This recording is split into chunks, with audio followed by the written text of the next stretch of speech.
सिद्धेभ्यः ओम नमः सिद्धेभ्यः ओम नमः सिद्धेभ्यः णमो अरिहन्ताडं णमो सिद्धाडं णमो आयरियाडं णमो वज्रायाडं णमो लोए सवसाहुडं। चलते फिरते तीर्थ हैं हरते सब संताप, हम तो बस इतना जानते आप सरीखे आप, हम तो बस इतना जानते आप सरीखे आप। कुंडलपुर के बड़े बाबा की, मूल नायक श्री आदिनाथ भगवान की, परम पूज्य आचार्य भगवान गुरुदेव शिक्षण विद्यासागर जी महामुनि राज की, परम पूज्य आचार्य शिक्षण समय सागर जी महामुनि राज की, परम पूज्य मुनि शिक्षण विमल सागर जी, अनंत सागर जी, धर्म सागर जी आदि समस्त 3,9 करोड़ मुनिराजों की।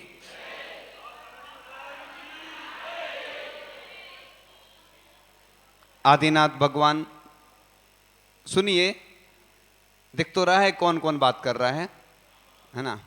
नाम बताएं। अब शांत हो गए, हमें मालूम है ना कि कैसे चुप होते लोग। तो आदिनाथ विधान का आयोजन हुआ है, भक्तांबर भी हुआ है। ये आचार्यों ने कहा है, धर्मनाशे क्रिया धुन से स्वसिद्धनार्थ विप्लवे अप्रशिष्टपि वक्तव्यम तत्स्वरूप प्रकाशरे। जहाँ पर धर्म का नाश हो, जैनाचार बिगड़ता हो तथा समीचीन सिद्धांत का लोप होता हो, उस जगह उपरोक्त के लिए जरूर बोलना चाहिए विद्वानों को या मुनिराजों को आदि आदि को। क्योंकि साधु किसी के लिए व्यक्तिगत नहीं बोलते हैं, साधु जो भी बोलते हैं हित मित प्रिय वचन बोलते हैं।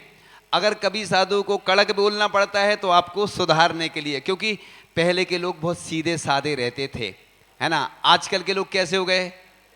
नहीं, हम नहीं बोलेंगे, आप इन्हें बोला ना, तो हम फंस जाएंगे ना। क्योंकि नहीं, लोग कहते महाराज जी आप बोलते हो तो सब जगह दुनिया में बात पहुंच जाती है, तो इसलिए हम सोच समझ के बोलते हम, है ना? क्योंकि हम क्यों बोले, हमें हमारी भाषा समिति है, हम बोल भी देते और आप ही ने बोल दिया, ये अच्छा रहा। इसलिए ये अच्छा तरीका है कि हमने आपसे बोला, आपने बोल दिया। तो इसलिए लोगों को सुधारने के लिए ही 10 लक्षण धर्म आदि आते हैं। और जो भी ये अनुष्ठान होते हैं, लोगों को लगता होगा कि एक मंदिर में हो गया, फिर दूसरे मंदिर में हो गया, एक बार अभिषेक हो गया, क्या मिलता है इससे? अपन भोजन रोज रोज करते, कहीं शादी में निमंत्रण आ जाए तो बड़े सज धज कर जाते अच्छे से, है ना? और जब भी मांगलिक अनुष्ठान हो, पंचकल्याणक विधान, तो ऐसे ही चले जाते हैं। कई बार अभिषेक करने के लिए अपन जाते हैं तो वस्त्र कैसे भी पहन लें। पहले के लोग और आज के लोगों में बहुत अंतर आ गया। पहले वही धोती मंदिर में डली रहती, वही पहन लेते थे लोग, उत्तरन बोलते उसको। अब लोग घर से पहन कर आते। अब कोई बाहर से आया, व्यवस्था नहीं है, तो उसके लिए तो व्यवस्था देना चाहिए। आहार के लिए कोई अचानक आ गया, देने के लिए अपन व्यवस्था कर देते हैं। तो ये बाहर के लोगों के लिए तो व्यवस्था करना चाहिए। लोकल में किसी का घर दूर है तो वो वस्त्र ले आए और यहीं पे बदल ले, इसमें कोई बाधा नहीं है। तो इसी प्रकार से जब मांगलिक अनुष्ठान होते हैं तो ये प्रतिदिन नहीं होते हैं, विशेष अवसर होते हैं, ये भक्ति के महा अनुष्ठान होते हैं। क्योंकि जो पूजन तो अपन प्रतिदिन करते हैं उससे उतना पुण्य ही अर्जन होता, लेकिन जब एक साथ सामूहिक कार्यक्रम होते हैं तो इस आयोजन में जो हिस्सा लेता है, जो भाग लेता है, 2 तरह से भाग लेते हैं लोग, है ना? एक तो भाग लेते हैं, एक भाग लेते हैं। कई लोग इसलिए नहीं आते कि हमें बोल ही लेना पड़ेगा, समझ लेना उनका पाप कर्म का उदय है। जो यहाँ बैठे हैं और जो लाभ ले रहे हैं, बड़े महा सौभाग्यशाली पुण्यशाली हैं, गौरवशाली हैं कि उनको ऐसे सौभाग्य प्राप्त हो रहे हैं कि भगवान की भक्ति करने का अवसर प्राप्त हो रहा है। ऐसा कभी भी दुख, अगर तुम दान करते हो या कोई मुनिराज तुम्हें प्रेरणा देते हैं, तुम प्रतिमा विराजमान कर लो, तुम शांति धारा कर लो, तो बुरा नहीं मानना। ये सोचो कि महाराज किसी का नाम नहीं लेते हैं। हम लोग हैं ना, बड़े बड़े करोड़ोंपति अरबपति रहते, तुमने सुना कभी नाम ले रहे हैं किसी का? नहीं लेते। क्यों नहीं लेते? क्योंकि उन लोगों को बुरा लगता है ना? क्योंकि गंदोदक लोग बोलते हमें लगा दो, हमें लगा दो, तो हम नहीं लगाते। सब सामूहिक में इसलिए लगाते, एक को लगाएंगे तो सबको बुराई हो जाएगी, है ना? आहार में भी ऐसे ही होता है ना, वो हम डिटेल नहीं बताएंगे, अभी भक्ति का प्रसंग चल रहा, समझ गए सब लोग। इसलिए अपन अपना सौभाग्य समझो कि इतनी बड़ी प्रतिमा, विशाल प्रतिमा का हमें अभिषेक करने का सौभाग्य मिल रहा, शांति धारा करने का सौभाग्य मिल रहा। भरत चक्रवर्ती का उदाहरण आता है कि जब वो पूजन करते थे तो पहाड़ बन जाते थे। रक्षाबंधन विधान पर श्रीफल चढ़े थे ना, तो वो नीचे रख दिए, अब व्यवस्था नहीं बन पाती, नहीं तो पहाड़ जैसे ही लगता है। कई जगह तो आपने सुना होगा ना, हाँ हाँ वो मालूम है, सबको मालूम। आजकल सबके पास एक ऐसा यंत्र है, उसके माध्यम से सब देखते रहते हैं ना। हम देखें चाहे नहीं, आप तो सब देखते रहते, हमें तो कभी कभार कोई दिखाता है तो दिख जाता है, हम तो उतना नहीं देखते, लेकिन आप लोगों को सब मालूम है। तो इसी प्रकार से भक्ति करो, बस कंजूसी नहीं करना, चिंता नहीं करो। तुम जितना अर्पण करोगे, जैसे बता रहे थे बादाम अन्य चीजें, तो ऐसा कोई नियम नहीं लिखा कहीं पे। आजकल तो चौके में भी लोग पूजन की अलग अलग थाली रखते, अष्टद्रव्य की एक एक थाली अलग अलग, और कई लोग ऐसे रहते वैसी रख लेते रूखी सूखी सी, तो लोग देखते हैं। हम तो ये कहते हैं तुमसे, चाहे भले ही भोजन की थाली तुम 19 कर देना, लेकिन पूजन की थाली ऐसी रखना कि दुनिया देखे, क्योंकि पूजन अपने को जो करना है पुण्य बढ़ाने के लिए करना है। आहार की तो आप जानते हो, वो हम नहीं बोलते, आपकी व्यवस्था है, आपको जो पसंद है जो अच्छा लगता है, लेकिन साधु के अनुकूल व्यवस्था। ऐसे ही अपन की भक्ति को क्या बोलती हैं, तो माना जाता है कि आंशिक गुणगान, गुणानुवाद का मूल उद्देश्य दुखों का नाश कर सुख को पाना है।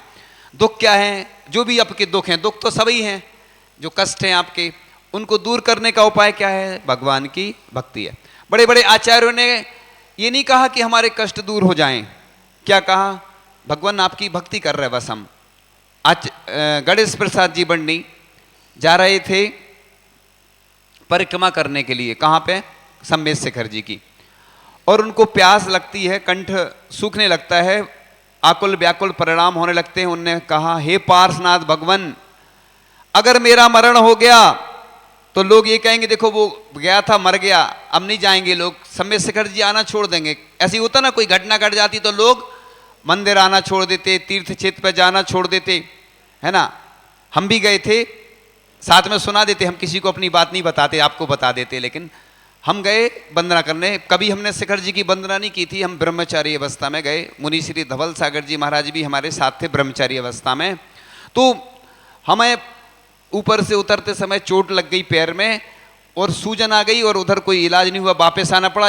वंदना तो हमने करी, लेकिन अभी भी हम चंपापुर नहीं जा पाए और पावापुर आज तक नहीं गए हम। अब जाने की इच्छा है कि सम्मेद शिखर जी अब हमें जाना है, भावना अभी से हमने बनाना शुरू कर दी है, निवेदन भी कर दिया ऊपर, है ना, कुंडलपुर में। आप समझ गए ना, डिटेल में हम नहीं बताएंगे, समझ गए आप लोग।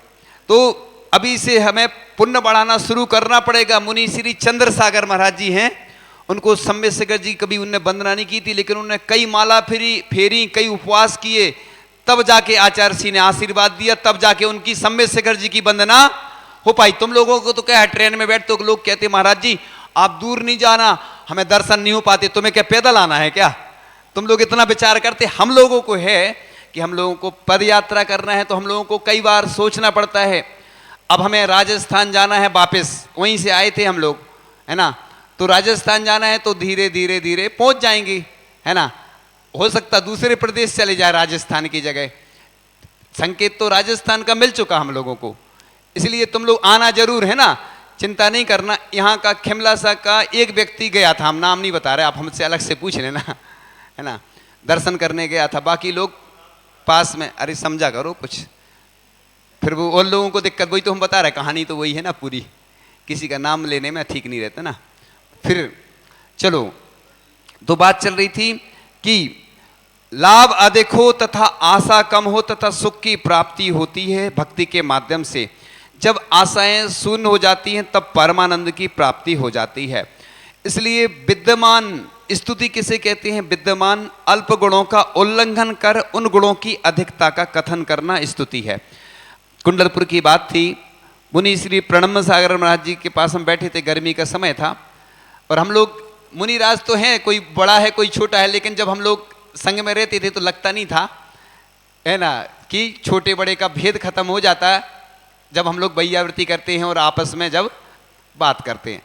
हमने कहा महाराज जी की हम अच्छी प्रशंसा कर रहे थे, आपको तो हमारे बारे में मालूम है कि हम कोई अच्छा काम करता है तो हम उसकी प्रशंसा कर देते हैं, कोई गलत काम करता है तो उसकी बुराई भी कर देते हैं, इसलिए करते वो अच्छा हो जाए, हमारा बुरा उद्देश्य नहीं रहता है। तो हमने उनकी प्रशंसा शुरू की तो वो कहने अरे यार क्या करते हो, वो उनकी आदत थोड़ी सी ऐसी है, स्टाइल थोड़ी सी है, क्या करते हो ऐसे बोलने लगे वो। हमने महाराज जी से कहा कि महाराज जी देखो हम एक मुनिराज की स्तुति कर रहे हैं। हमने कहा आप समता से सहन करो तो आपकी भी निर्जरा होगी और हमारी भी निर्जरा होगी। समता से मुनिराज स्तुति और निंदा दोनों में समता रखते महाराज। आप चाहे उनके बारे में कैसा भी प्रचार प्रसार कर दो, बुरे रूप में, अच्छा भी कर दो। आचार्य ऋषि को देखा होगा आपने, दुनिया के मात्र एक ऐसे संत हुए हैं, आचार्य महाराज हुए हैं कि जिनके ऊपर लगभग 1500 से ज्यादा पूजन लिखी गई। ये वर्ल्ड रिकॉर्ड है, आज तक किसी भी आचार्य के ऊपर इतनी सारी पूजन नहीं लिखी गई। आप बता दो हमें अगर हो तो, 1500 से ज्यादा हो गई अब। लेकिन आचार्य महाराज कभी ये नहीं कहते कि हमारी पूजन करो, सुना आपने कभी, हमारे नाम से तीर्थ बनाओ। ये तो अपन अल्प गुणों को बढ़ा के करना, तो ये स्तुति कहलाती है। तुम्हें कुछ नहीं आता है, कभी पढ़ना नहीं आता स्तुति, तो आप क्या करो, पद्य में तो पढ़ते हैं, गद्य में भी कर सकते। एक बेंगलोर से एक व्यक्ति आए कुंडलपुर में, बड़े उद्योगपति हैं। अब तब हमारा उनसे परिचय नहीं था उतना। आहार देने आए, हमने वो कहने लगे महाराज पूजन करते, कहने लगे नहीं करते महाराज जी, हमें पढ़ना ही नहीं आता। हमने कहा अभी हम बताएंगे आहार के बाद। फिर हमने उनसे कहा तुम गद्य रूप में भी पूजन करोगे तो वो भी पूजन है। जैसे कोई पूजन नहीं कर पाता, कोई विदेश में रहता, कोई बड़े शहरों में रहता, भक्तांबर का पाठ कर लिया उसने, वो सेकंड तरीका है। लेकिन फर्स्ट तरीका तो वही है कि अच्छे से अष्टद्रव्य से। क्यों मुनिराज पूजन नहीं करते अष्टद्रव्य से? क्यों नहीं करते? उनके पास कुछ नहीं है, वो भाव से सब करते हैं, नहीं करते। लेकिन गृहस्थ इसलिए पूजन करता है, ये भगवान हमारे आराध्य हैं, उनको मैं क्या अर्पित कर सकता हूं, 3 लोक की संपदा भी अर्पित कर दूं तो ये कम है। इसलिए मैं बोला करता हूं कि अपन कंजूसी से नहीं करो, जितनी क्षमता है उसको छुपाओ नहीं। भोजन कितना अच्छा अच्छा करते हैं। यहाँ इस मंदिर से जुड़े जितने भी लोग होंगे, मैं उन्हें कहना चाहता हूं कि वो धोती में बस दिखें, पॉजिटिव एनर्जी आएगी घर से। जब धोती डली रहती घर में तो पॉजिटिव एनर्जी आती, ऊपरी बाधाएं दूर, वास्तु दोष भी दूर हो जाते, क्योंकि यहाँ से पूजन करके गए हैं। एक शास्त्रों में आता है से साक्षात, अपने घर से पूजन की द्रव्य लाओ, कुएं के पानी से धो करके और पूजन करो और वापस ले जाओ, वो मांगलिक द्रव्य हो जाती, सबके ऊपर डालो, वो से साक्षात बोलते हैं। अब ये परंपरा चूंकि है नहीं, लेकिन ग्रंथों में मिलती, कोई दिक्कत थोड़ी, अपने घर से ला रहे और सबके ऊपर पुष्प क्षेपण कर सकते हैं। गंधोदक भी है ना, अपन यहाँ पे कम दिखता है ऐसा माहौल, अन्य जगह हम देखते हैं लोग 2 कलश लाते हैं, एक में जल एक में गंधोदक, यहाँ से ले जाते हैं, क्योंकि गंधोदक निर्माल्य में नहीं आता। हम लोग भी कई बार लगा लेते ना भगवान का डायरेक्ट, बिना पूछे भी, क्योंकि भगवान का गंधोदक लगाने में कोई दिक्कत नहीं। तो ऐसा लिखा है कि पहला आद्यांग होता है पूजा का, पहला अंग अभिषेक होता है। तो केवल दर्शन आदि करते ना लोग। कल हमने 1-2 दिन पहले की बात, 2-4 दिन हो गए होंगे, एक व्यक्ति को हमने बोला, टोका कि तुम अभिषेक करते हुए दिखना नहीं तो हमारे सामने नहीं आना, इधर से जाओ। जब हम किसी से गुस्सा होते हमें बहुत फायदा होता है गुस्सा होते ना वो सुधर जाता है और हम पीछे पड़ जाते हैं उस व्यक्ति के बार बार। लेकिन आप लोग नहीं करना ऐसा, आपकी लड़ाई हो जाएगी। हमसे तो कोई लड़ता नहीं है, और लड़ भी जाए तो हम फिर कर लेते हैं। हमें आचार्य सिंह ने एक बहुत अच्छा तरीका बताया था, आपको नहीं बताएंगे, वो गुरु मुख से एक सूत्र मिला था, उस बहुत अच्छा फार्मूला है, उसके आधार पे हम काम करते हैं तो फायदा होता है। तो इस प्रकार से आप करोगे तो लड़ाई होती है, हम अच्छे काम के लिए बोलते हैं और कई बार उससे फायदा होता है, कई बार नुकसान भी हो जाता है। कई लोग आते नहीं हैं, आना बंद कर देते, तो वो नहीं आते हैं तो हम उनको ढूंढ ढांड के कहीं से फिर बुलवा लेते हैं, है ना, बुलवा लेते, या कहीं रास्ते में मिल गए तो हम टोक ही देते फिर। तो बस इसलिए कोई अभिषेक नहीं करता है, पूजन नहीं करता तो ज़्यादा भी नहीं टोको, महिमा बताओ। आजकल जमाना है ऐड का, हमने पूरा देख लिया 20 साल में, अच्छा ऐड करो तो बिकता अच्छा माल है। ऐसा ही कमाल भी होता है और सब कुछ अच्छा हो जाता है। आज क्या होता है, कमेटी के लोग, पूरे भारत के लिए बोल रहा हूं मैं, किसी एक व्यक्ति को नहीं बोल रहा हूं मैं, इसलिए बोल देता हूं, लोगों को बुरा जल्दी लग जाता है कि बुराई कर रहा है। बुराई नहीं कर रहा हूं, क्योंकि लोग कंजूसी करते कई बार।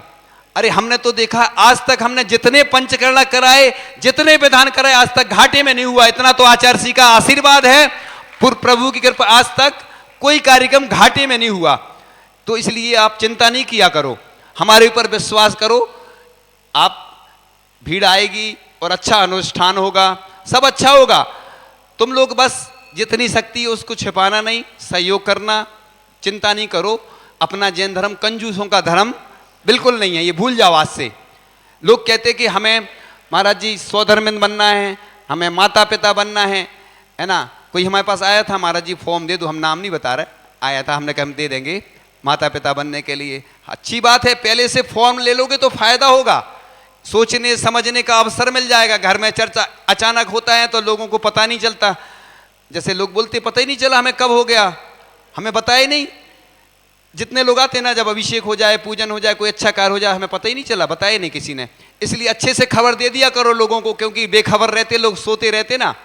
तो इस प्रकार से महाराज जी ने बहुत अच्छी बात कही थी कि गरीबी के समय माँ घर की महिलाओं को भीख मंगवाने से भी कड़ा पाप है कि तुम्हारे जीते जी तुम्हारी माँ घर की महिलाओं को मंदिर में जाके किसी और से गंधोदक मांगना पड़े। तुम अभिषेक करो और उनको जाकर के गंधोदक दो, ये कितना सौभाग्यशाली अवसर है, अपने हाथ से दो।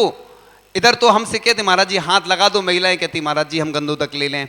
तो ऐसे पुरुष जो हैं सुबह से आके अभिषेक करेंगे तो बड़ा मांगलिक, सुबह से भगवान का दर्शन करोगे, अभिषेक करोगे, सोने में तो कुछ नहीं मिलने वाला, लेकिन भगवान का प्रतिदिन महामहोत्सव मनाओ। ऐसा नहीं सोचो, ये तो महोत्सव चूंकि आयोजित किए जाते हैं, प्रतिदिन अभिषेक, शांति धारा, पूजन ऐसे ठाट बाट से करो।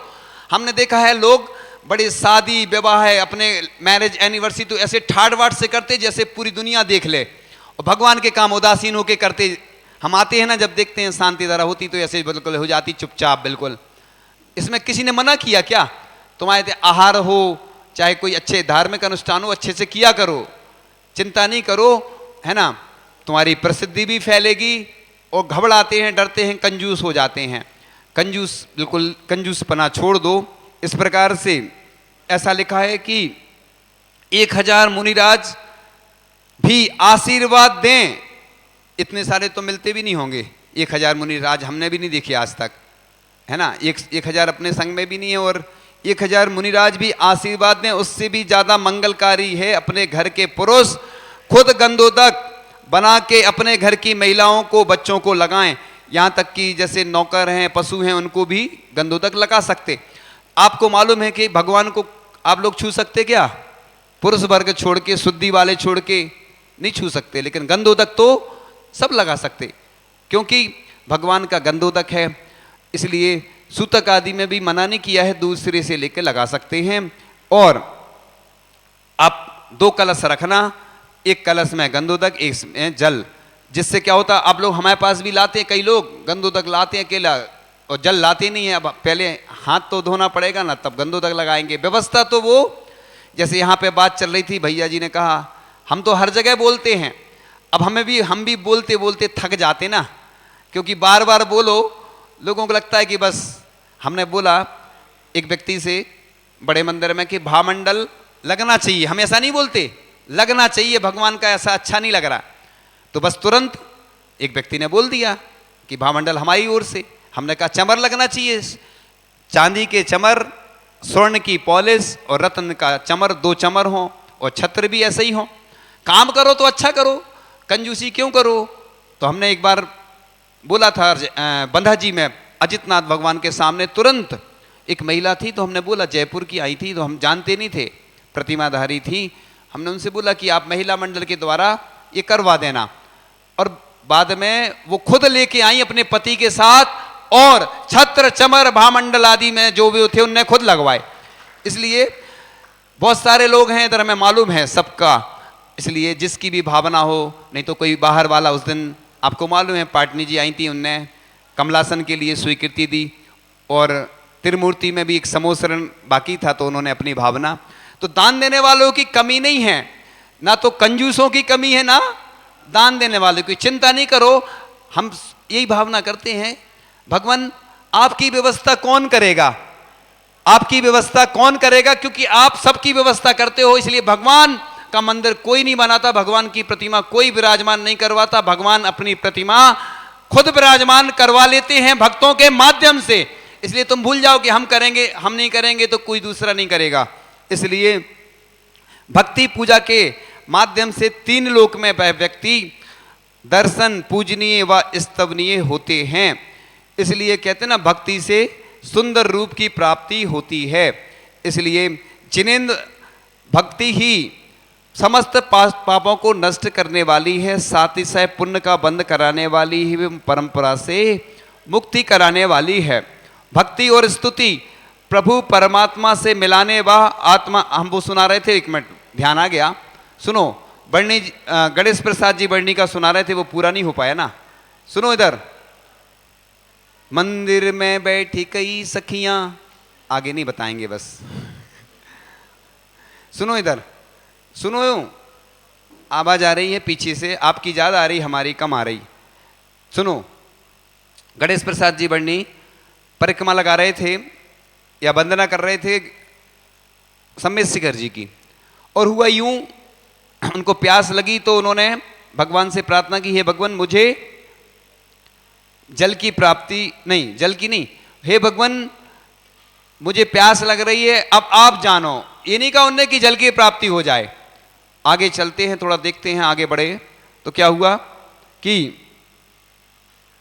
एक झरना जैसा मिलता है, कुछ जल ग्रहण करते हैं वो, और आगे बढ़ते हैं। कुछ लोग मिलते हैं, पूछते हैं कि आप कहाँ से आ रहे हैं, आप तो बहुत प्रसन्न नजर आ रहे हैं। तो उन्होंने कहा कि मैंने पीछे जल ग्रहण किया। कहाँ? तो लोग जाते हैं तो देखते हैं तो पीछे वो झरना गायब हो गया। किसने व्यवस्था की? देवों ने। तो आपका पुण्य होता है तो सब व्यवस्था हो जाती है। इसी प्रकार से बस फल की अपेक्षा नहीं रखना, शांति धारा करो, पूजन करो, विधान करो, कोई भी अनुष्ठान करो तो ये भावना भाव, हे भगवान दुनिया के सभी लोग जितने दुखी हैं उनके कष्ट दूर हों। और हम तो ये कहते जब भी आचार्य ऋषि का दीक्षा दिवस आए, आचार्य ऋषि का आचार्य पदारोहण दिवस आए, और जो विशेष दिन आते ना आचार्य ऋषि के या कोई भी मुनिराजों के भी आते हैं, तो अपन को गरीबों को चाहे थोड़ी सी भी दो औषधि जरूर दान करना है ना, औषधि दान करना, वस्त्र दान करना, भोजन त्योहार पे भी ऐसे ग्रुप तैयार करो पूरे विश्व में कि ऐसे लोग तैयार हो जाएं। इससे क्या होता है कि उनको भी फायदा होता है और अपन को भी फायदा होता है। कई लोग पूछते हैं महाराज जी हमें औषधि दान करना है। देखो कल एक छिंदवाड़ा से परिवार आया, वो राशि दे के चला गया कि हमारी तरफ से शांति धारा करवा देना। देखो जो समझते हैं उसका महत्व, वो जानते हैं कि हम रहें या ना रहें हमारी शांति धारा तो हमारे नाम से हो जाएगी। इधर के लोग थोड़े से सोचते हैं, विचारते हैं, चिंता नहीं करो, तुम्हारे पास कोई कमी हो जाए अगर दान देने के बाद तो हम तैयार हैं, चिंता नहीं करो, पूरे विश्व के लोग तैयार हैं तुम्हें दान देने के लिए, चंदा करवा देंगे। लेकिन आज तक ऐसा नहीं आया कोई हमारे पास कि दान दिया हो गरीब हुआ हो। हमने तो नहीं सुना आज तक, ना शास्त्र में पढ़ा। दान की महिमा तो हमने सुनी है, लेकिन दान देने से आज तक कोई गरीब नहीं हुआ बल्कि प्रभु के करीब हुआ। तो थोड़ी सी बात और कह लेते हैं फिर बस। हे प्रभु आपका स्तवन तो दूर, आपके गुणों की कथा भी भव्य जीवों के पापों को नष्ट करने वाली होती है। एक धबला पुस्तक में बहुत अच्छा विषय आया था कि जिनेंद्र प्रभु के नाम स्मरण करने मात्र से समस्त विघ्नों का नाश होता है। इसलिए जैनेतर लोग भी राम राम राम बोलते ना। क्यों बोलते राम? मेरे प्रभुवर का नाम राम, हे प्रभुवर तुम्हें प्रणाम। तो राम राम राम वो जपते हैं क्योंकि सिद्ध प्रभु राम भगवान। तो इस प्रकार से अपन भी किसी भी भगवान का नाम लेते हैं तो ये स्तवन नाम स्मरण करना कहलाता है। समस्त विघ्नों का नाश होता है, कोई भय नहीं होता है, बाहरी शक्तियां कभी उपद्रव नहीं कर सकती और अच्छे पदार्थों की प्राप्ति होती है। हे पुण्य कीर्ति मुनीन्द्र आपका कीर्तन भी हमें पवित्र करता है। अपने जैन धर्म में भी कीर्तन आता है, जो अपन इस बलुआ करते ना भजनों आदि का कीर्तन कहलाता, वो भगवान का कीर्तन करना। ऐसा नहीं सोचना कि अपने यहाँ नहीं लिखा है। तो आपके नाम कीर्तन रूपी जल से समस्त प्रकार की अग्नियां स्वयमेव शांत हो जाती, यहाँ तक कि भवताप भी नाम मात्र का स्मरण करने से शांत हो जाते हैं। जिन भव पुरुष के हृदय में आपकी नाम रूपी नाग दमनी विद्यमान है, उस भव्य पुरुष का कर्म रूपी विषधर भी कुछ नहीं बिगाड़ सकता। देखो महापुरुष हुए, आचार्य हुए, कष्ट तो बहुत आए, आचार्य ऋषि ने भी कितने कष्ट सहन करे, इसलिए पार्श्वनाथ भगवान की तरह वह आचार्य भगवान भी उपसर्ग विजेता हो गए, है ना। पार्श्वनाथ भगवान ने 10 भौतिक उपसर्ग सहन करे और आज दुनिया के उपसर्ग दूर करने में वो कारण निमित्त बन जाते हैं। हे भगवान, आपके दर्शन से आज मेरा शरीर प्रक्षालित हो गया, दोनों नेत्र निर्मल हो गए और मैंने धर्म तीर्थों में स्नान कर लिया। हे शांति प्रभु, शांति के देने वाले आपको प्रणाम करता हूँ, मुझ पर विशेष कृपा दृष्टि कर शीघ्र ही उत्कृष्ट शांति प्रदान कीजिए। इस प्रकार से सच्ची जिनेंद्र भक्ति कठिन कर्मों का क्षय करने में सक्षम है। तो थोड़ा सी बात और बस कह के कि इंसान कहता है कि यह जमीन मेरी है, संपत्ति मेरी है, धन मेरा है, लेकिन धन कभी नहीं कहता कि मैं इसका हूं, है ना, मैं तुम्हारा हूं। कितनों ने उसका आदर किया, तिजोरी में संभाल कर रखा। देखो मृत्यु हो जाती, पहले के लोग धन को गाड़ के चले जाते थे और दूसरों को मिलता था। आज भी यही होता है कि रख के कोई चला जाता, उपयोग दूसरे करते हैं उसको। लेकिन अज्ञानी कहता है कि धन मेरा है, मैं इसका मालिक हूं। तो ऐसी भावना प्रतिदिन भगवान से करना कि हे प्रभु सुनो, इधर तुम्हारे सब रोग दूर हो जाएंगे, परेशानियां दूर हो जाएंगी, सुन लो बस। नहीं सुनोगे तो जरूर परेशानी आ सकती है, क्योंकि भगवान सामने बैठे हैं, देव सास गुरु। हे प्रभु, मेरे पैरों में इतनी शक्ति देना कि दौड़ दौड़ कर आपके द्वार पर आ सकूं। मुझे ऐसी सद्बुद्धि देना कि सुबह दोपहर शाम घुटने के बल बैठकर आपको नमस्कार कर सकता हूं, क्योंकि आज घुटने में दर्द होने लगा लोगों को। अब जिनको ऊपर बैठना हो तो उनकी व्यवस्था अलग से किया करो, क्योंकि जिनवाणी नीचे हो जाती, स्थापना नीचे हो जाती और अपन ऊपर हो जाते हैं। अलग से पीछे व्यवस्था किया करो, है ना।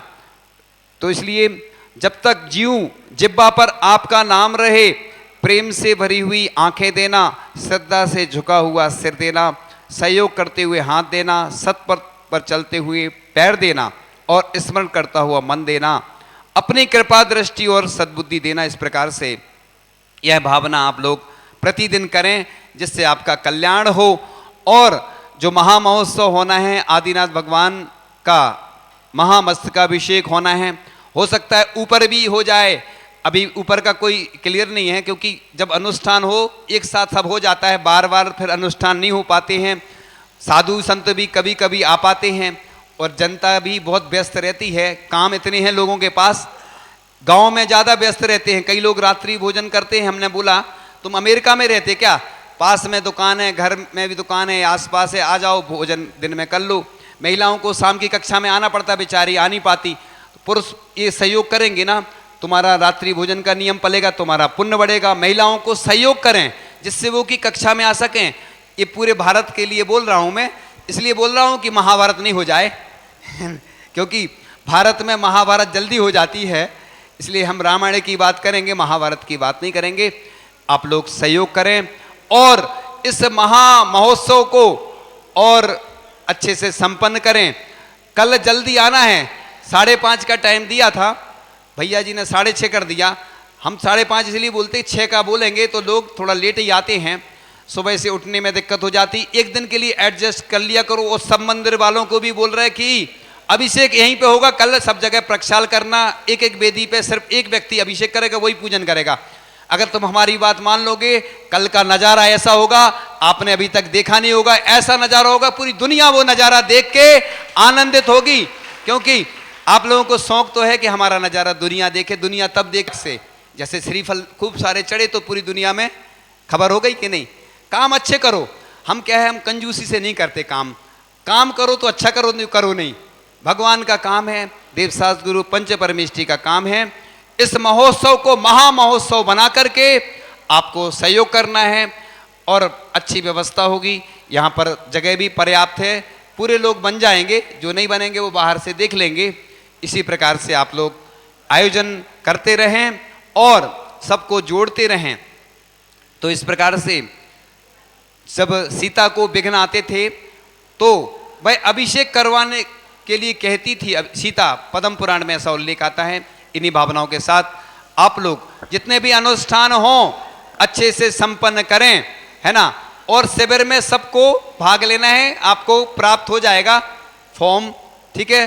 गृह वाला शिविर लग रहा है, उसमें नियम लिखे हैं, पूरे नियम भी लिखे हैं और दिनचर्या भी लिखी है। फॉर्म तैयार हो चुका है, बस आपके हाथ में जब आएगा। हाँ, कल 8 साल से लेके 80 साल तक के जितने इस नगर में लोग हैं सब उस अभिषेक को करेंगे। प्रथम अभिषेक, द्वितीय अभिषेक आदि की व्यवस्था है, वो आपको मालूम है कैसे होती है, वो सबको जानते हैं, इसलिए वो व्यवस्था, लेकिन सबको आना है ना। कल का गंधोदक हर घर में पहुंचना चाहिए, बहुत एनर्जीफुल गंधोदक रहेगा। हमारे जो भैया जी हैं वो वास्तु का कोर्स किया है दिल्ली में, वास्तु विशेषज्ञ हैं, मंत्र विशेषज्ञ हैं, और हमारे साथ ब्रह्मचारी अवस्था में रहे हैं, और वो कल तो चले ही जाएंगे। इसलिए जिन मंदिर में जो भी काम होना है आज ही कर लेना, कल का उनका भरोसा नहीं है, इसलिए स्तुति कर लेते हैं हम, जिनवाणी स्तुति। हाँ, ये युवा लोग भी कल आएंगे। युवा लोग तो वैसे ही सक्रिय रहते हैं, हम तो वो, क्योंकि महिलाएं सबसे ज़्यादा क्लास में और अनुष्ठान में महिलाएं, बालिका मंडल अच्छे से लाभ लेता है। कई लोगों ने राखी बनाई, लाड़ू बनाए, बहुत उत्साह से। इधर हमने देखा है ना, इसका नाम है क्षेमोल्लास नगरी, शास्त्रों में आता है। इधर बस थोड़ा सा करना पड़ता है तो बस उल्लास तो बहुत आ जाता है, बस थोड़ा सा उत्साह जगाना पड़ता है। पॉजिटिव एनर्जी तो बहुत है। पहले हम लोग सोच रहे थे कैसे क्या होगा, लेकिन थोड़ा सा जगा दो। पुरुष वर्ग थोड़ा सा सुस्त रहता है, बाकी युवा लोग तो बहुत आगे हैं और सब अनुष्ठान में काम लेते, लेकिन कल सब दिखना चाहिए। इधर का पूरा जो नगर है बस जल्दी हो जाएगा। आज भी देखो समय से हमने कर दिया, क्योंकि महाराज जी को आहारचर्या में उठना है, आपको सबको मालूम है। इस प्रकार से जिनवाणी स्तुति कर लेते पहले, फिर भैया जी जो आगे की प्रक्रिया सूचना देंगे जी। आचार्य गुरुवर श्री ईश्वर विद्यासागर जी महामुनिराज की, आचार्य श्री ईश्वर समय सागर जी महामुनिराज की। जिनवाणी के ज्ञान ते सूझे लोकालोक, सोबाणी मस्तक नमो सदा दे तु हो दो। हे जिनवाणी भारती माँ तो हे जपो दिन रैन, जो तेरी शरणाग है सो पावे सुख चैन। देव वजो अरिहंत को गुरु सेवा निर्गन, दया धर्म पालो सदा यही मोक्ष का पंथ। आचार्य गुरुवर श्री ईश्वर विद्यासागर जी महामुनिराज की 9 बार नमोकार। वही देशना से हम सभी कृतार्थ करें। हे मुनिवर नमोस्तु नमोस्तु नमोस्तु। ओम नमः सिद्धेभ्यः, ओम नमः सिद्धेभ्यः, ओम नमः सिद्धेभ्यः।